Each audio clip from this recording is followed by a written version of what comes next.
Good morning! Good morning mga langga. So, nag-ano muna tayo, luto-lutuan muna.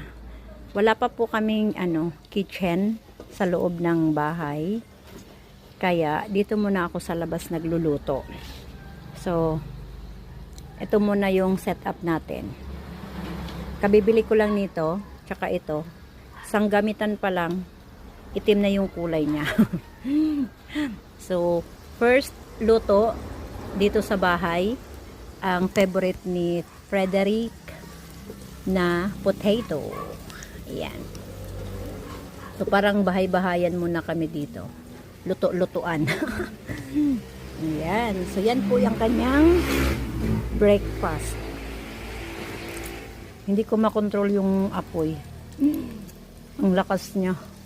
Kaya medyo nasunog na yung kaldero. Okay lang yung kaldero masunog, wag lang yung niluluto ko. So yan, ready na po yan. Bubudburan na lang natin siya mamaya ng sibuyas kasi gusto niya yan. Pero after na, kapag kakainin na niya, kasi ayaw niya na lutong-luto yung sibuyas. So yun lang.